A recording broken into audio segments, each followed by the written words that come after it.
What's going on YouTube? It's your boy Cam. ATL. Shout out to the DFS squad. Shout out to everybody who's watching this video right now. Mash that like down below because I already know you're gonna love it. Let's get over 100 likes. Subscribe to the channel if you haven't already. I made a big mistake. Now, my lineup came in at 121 under the cash line tonight. Very sad. I made a big mistake, and the reason I didn't cash is all because I didn't roll with my high five guy, Mazzara. I had Nomar Mazzara in my lineup all the way until like an hour and a half before the first game started, and I changed my mind last minute. And if I wouldn't have, I would have cashed. Mazzara went crazy. He did absolutely nuts. He did good. Very, very solid. We had a few guys in the high five do very, very solid. Cano did not show up at all, which was very sad. And our boy from Boston was a no-show, and I'm never playing him again. Strasburg was very, very mediocre. It was just a bad night of pitching. I mean, pretty much you wanted to go with like a mid-tier guy in this slate. A mid-tier guy and low-tier guys were the choice to go with in stack batters. That was how you needed to succeed in this slate. But it is what it is. It's time to move on and smash today like we have been. All right, we scored 197 the other day. The next day we cashed well again. Today we come right under the cash line because I made the mistake by not running with Nomar Mazzara in my high five, man. So it's all on me. It's all good though. Like the video down below because I already know you're gonna love it. Let's get straight into the high five, man. At the first pitcher position, we have Clayton Kershaw on this slate. And I know I always say he's the Russell Westbrook of DFS. Run him when he's playing, and I still say that. Definitely put him in at least one lineup because his upside is just crazy. Now, one thing about this is that Cleveland hits very, very well at home in Cleveland. Cleveland is a hitter's park. All right, and Cleveland just tends to just do very, very well at home. So that factor kind of worries me a little bit. It scares me a little that Kershaw might have a mediocre game, and I'm talking about 15 to 20. It scares me a little bit. Now, his strikeout upside is always good, and Cleveland has its moments. But Cleveland has been hitting amazing at home, so I'm not going to be putting him in the high five. Kershaw is pretty much one of those guys you know 100%. You got to play him in at least one. I'm not going to put him in the high five. I'm going to give you guys some kind of mid-tier options. And one of them is the upper mid-tier option. I really like David Price. Since he came back, he hasn't pitched in Boston. I expect him to really turn up being home in Boston here against Philly. Philly is a bad team, regardless of what they just did last night. All right? They are a bad offensive team. They're not an offensive team you scare away from. All right, David Price got that good upside, strikeout upside.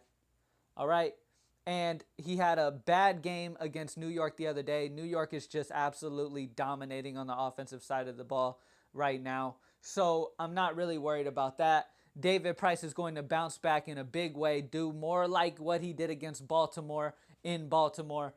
And Baltimore is a hitter's park. I expect him to step it up in a big way here in Boston and dominate the Phillies. Left-handed pitcher with high strikeout potential. I love David Price. Lock him in at 10,100. Next pitcher that I'm going with, I'm going to keep rolling this guy until he lets me down, and he hasn't so far. All right, Buck Farmer. Now, I know you're thinking to yourself, man, Arizona? Arizona's a great offense. You never start a pitcher against Arizona. You're wrong. All right? Arizona has been garbage on the road as of late. They've been a team you want to target pitching against on the road lately. All right? They have been non-existent on the road. Buck Farmer is at home in Detroit. He has been pitching amazing as of late since he got his start. I absolutely love Buck Farmer, and he might be a low-owned option with people fearing away of it being Arizona just because it's Arizona. All right, Arizona is a whole nother team on the road. Okay, so I love Buck Farmer to come through here at 6,900, and he's one of those guys that if he performs well, he can really get you in that cash. All right. Next up, at second base, Robinson Cano. I love Robinson Cano here at Minnesota because he's facing Gibson, a pitcher that gives up a lot of hard contact. All right, Robinson mashes righties. He's a lefty on righty matchup here, and he gets the juicy matchup against a pitcher who gives a lot of hard contact. All right, he's got a high fly ball rate and a high hard contact rate, which means that those fly balls are going to turn into home runs against Gibson. Man, he had a decent start last game, but Robinson Cano is going to absolutely mash him here. I love Robinson Cano in this position at 4,400. Lock him in the high 5. Next up, man, this guy let me down. Last time I put him in the high 5, he did not do what I needed. But listen, Wilmer Flores is a lefty masher. He destroys lefties, and he has a sensational history against Leicester. He has done absolutely amazing. I will read the BVP off in the batter's box right when I'm done with this high 5. But Wilmer Flores has absolutely mashed lefties throughout his career, and he's been hitting very, very well as of late. His last time I put him in the high 5, he didn't show up. I definitely expect him to hit it now. If anybody knows Wilmer, go ahead and give him a little call. Be like, hey, you're in the high 5. Put on for the squad, and let's get this money. All right, I'm locking Wilmer Flores in at 3,100 at third base. I love it. All right, next, last but not least, I gotta go, man. Court is in session. This guy has been absolutely dominating lately. He is the best hitter in baseball right now. This guy mashes the ball. It's absolutely ridiculous. Like, I wouldn't be surprised right now if he could just hit the ball literally out of New York all the way to LA. Like, that's how hard he's been hitting the ball. Like, he could literally hit a home run from New York to LA. All right? That's how hard he's hitting the fucking ball, and it's absolutely ridiculous. I have got to have this guy in the high 5, especially against JC Ramirez. JC's got a good little strikeout rate. He strikes out guys decent, but Aaron Judge is one of those guys who his power is just ridiculous, and JC Ramirez has a high fly ball rate. That's going to turn into a home run. LA is a pitcher's park, but I expect Aaron Judge to really do his thing here. I absolutely love Aaron Judge. Lock Aaron Judge in at 5,600 into the high 5. Now, you guys know what time it is. It's time for the batter's box. All of these guys have good histories against the pitchers they are facing, and you want to try to fit them in your lineups wherever possible. All right? So here we go. All right.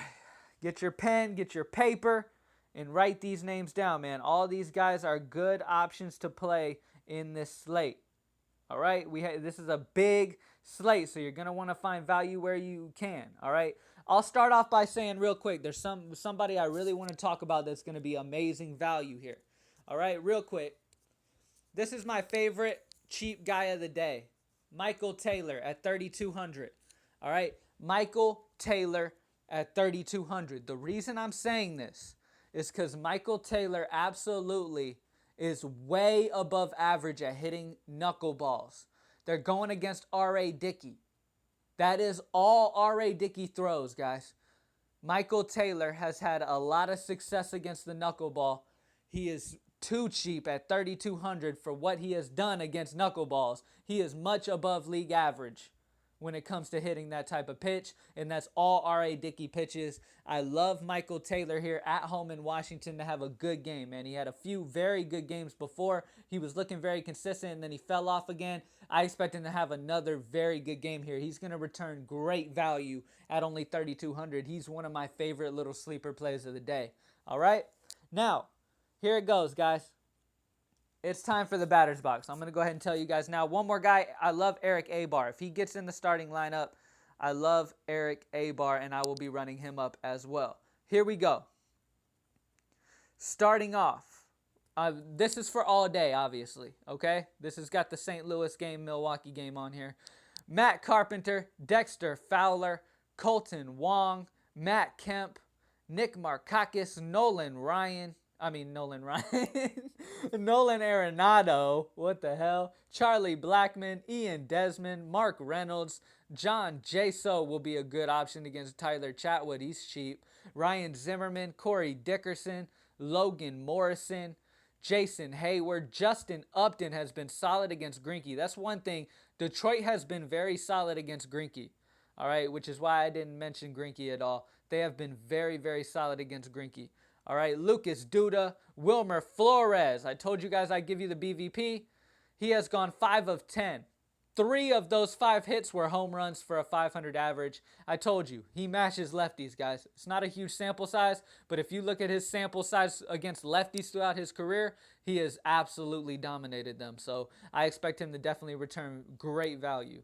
All right, Mark Trumbo, Adrian Beltre, Rougned Odor, Andrelton Simmons, Joey Votto, Eric Abar. I was just telling you guys about him. Against Scott Feldman, he has gone 16 of 36 for a 444 average, so he should get on base multiple times here. He's got a very, very good history against Feldman. I love Eric Abar at a cheap, cheap cost. Brandon Belt and Buster Posey. And that's it, guys. Good luck, everybody. I hope you kill it. Go to greenlightdfs.com if you want to join the squad. Let's get this money together. Thank you guys for watching. As always, let's dominate. I'm out.